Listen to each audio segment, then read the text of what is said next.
مسلمانوں میں غربت کی شرح دن بدن بڑھتی چلی جا رہی ہے. اسلام نے غربت کے خاتمے کے لیے کیا تھا. علماء نے قسم کھا لیا کہ ہم مسلمانوں میں غریب مسلمانوں کو غریب سے غریب تر ہی بنائیں گے اور اپنا پیٹ بھریں گے. ظاہر ہے کہ مال غصب جائز ہے نہیں. ناجائز رقم سے جب مدارس کی تعمیر ہوگی, ناجائز رقم سے رقم جب کھائی جائے گی, بچوں کو کھلائی جائے گا, وہی اساتذہ بھی کھائیں گے, تو حرام و ناجائز رقم یا غذا کھا کر کے نہ حلال خون پیدا ہوگا جسم میں, نہ وہ خون جب دل میں جائے گا تو حلال خیالات جذبات پیدا ہوں گے, نہ جذبہ ایمانی پیدار ہوگا, دل بلکہ مردہ ہوگا. اور جب دماغ میں پہنچے گا وہ خون, جیسا کہ جو جسمانی نظام ہے دماغ میں پہنچتا ہے, دماغ سے پورے جسم میں پھیلتا ہے, تو نہ دماغ میں اچھے اور پاکیزہ خیالات آئیں گے. یہی وجہ تھی کہ جب تک مدارس میں نظام زکوٰۃ نافذ نہیں ہوا تھا, جب تک علماء بعمل پیدا ہوتے تھے, اور جب سے حرام کھانے لگے, زکوٰۃ فطرہ صدقہ خیرات کھانے لگے, اس وقت سے علماء بعمل کا پیدا ہونا بند ہو گیا.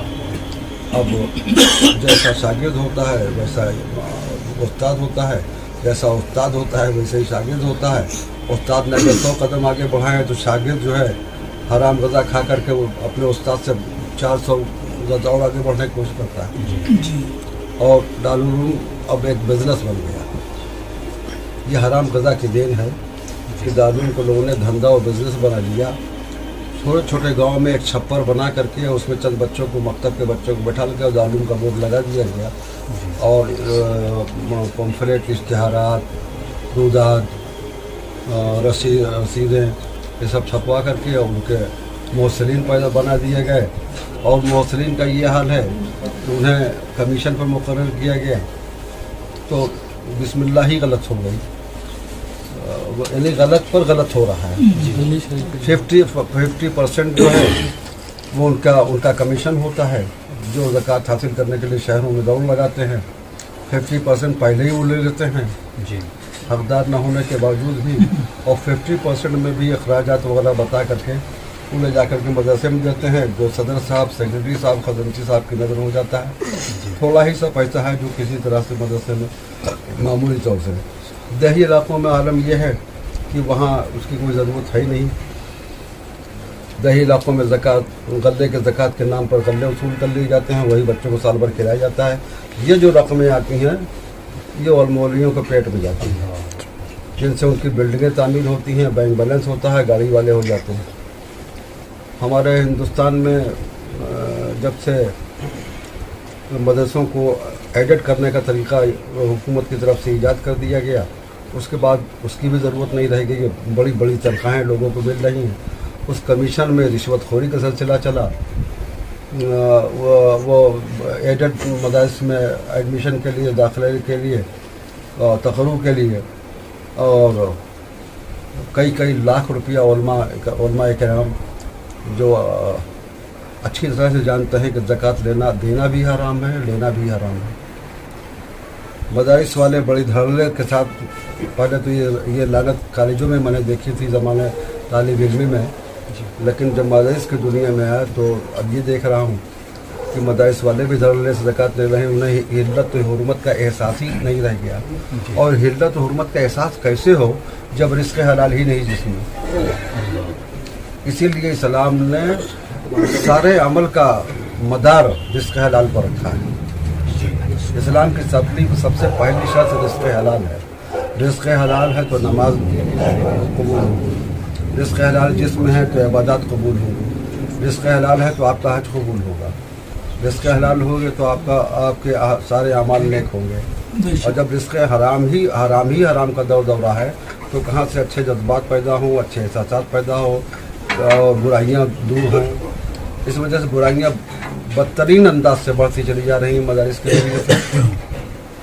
میرا بس چلا ہے تو میں سارے دارالعلوموں میں تالا لگوا دوں.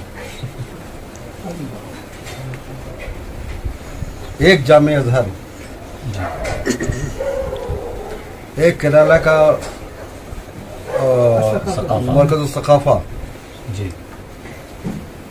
جو ان تمام لعنتوں سے دور ہے. جی سبحان اللہ. وہ بہترین انداز سے دین کی خدمت کر رہے ہیں اور اچھے علماء پیدا ہو رہے ہیں. اگر ہمارے علماء جنہوں نے یہ ذہن بنایا کہ مسلمانوں سے زکوٰۃ کا پیسہ وصول کر لیا جائے اور مدرسہ کو چلایا جائے، اگر بجائے اس کے مسلمانوں میں الحمدللہ اہل ثروت ہر زمانے میں رہے ہیں، آج بھی ایک کثیر تعداد اہل ثروت کی ہے، انہیں یہ ذہن دیا جاتا ہے کہ بھائی ہم آپ سے زکوٰۃ کے طالب نہیں، زکوٰۃ فطرہ ہمیں مت دو، یہ غربا کا حق ہے، آپ غربا کو دیجیے. اسلام کا منشا غربا، وہ اسلام سے غربت کا خاتمہ ہے. اسلام کے مقصود کو فوت نہ ہونے دیجیے. ہم آپ کے پاس اللہ اس کے رسول کے دین کی خدمت کے لیے آئے ہیں، آپ ہمیں امدادی رقم دو. تو وہی سیٹھ حضرات، وہی اہل ثروت جو اپنی زکوٰۃ دے کے فرصت پا لیتے ہیں، اپنی امدادی رقم دیتے ہیں، ان کا ذہن بنتا ہے. اور اس کے باوجود بھی آج بھی یہ ماحول ہے کہ بہت سارے سیٹھ حضرات، اہل ثروت حضرات امدادی رقم سے کوئی مدرسے کا گیٹ بنوا رہا ہے، کوئی دارالحدیث بنوا رہا ہے، کوئی دارالتفسیر بنوا رہا ہے، کوئی دارالفتہ بنوا رہا ہے. لوگ کرتے ہیں، لیکن زکوٰۃ فطری کی لعنت نہیں جا رہی ہے. تو آج بھی اگر اس کو روکا جائے، اس سلسلے کو روکا جائے اور اہل ثروت کو یہ ذہن دیا جائے کہ بھائی یہ اپنے عزیز و اقربا، غریب عزیز و اقربا، اور جو تقسیم نظام کی زکوٰۃ کی تقسیم کا نظام اسلام نے دیا ہے، اللہ کے حبیب صلی اللہ علیہ وسلم نے جو بتایا ہے، پہلے غریب رشتہ دار، پھر غریب پڑوسی، پھر غریب محلے والے، اس طرح سے اگر تقسیم کیا جائے تو اسلام سے غربت کا خاتمہ بھی ہوگا. اور جب امدادی رقم سے مدارس چلیں گے تو پھر اللہ کا ڈر بھی دل میں پیدا ہوگا. پاک و حلال غذا پیٹ میں جائے گی تو پاک و حلال خیالات و جذبات ہوں گے، دین کی حاصل کرنے کا سچا جذبہ ہوگا، اور دین پر عمل کرنے کا بھی جذبہ پیدا ہوگا. یہی وجہ ہے کہ علماء بے عمل کی تو آج ہر طرف دورہ ہے، علماء با عمل نظر نہیں آتے، اس لیے کہ بنیاد رزق حلال پر. اور یہ قطعی درست نہیں، یہ بہت بڑی لعنت مسلمانوں میں رائج ہو گئی ہے، اور اس کی ابتدا افسوس کے ساتھ مجھے کہنا پڑتا ہے کہ ہمارے علماء نے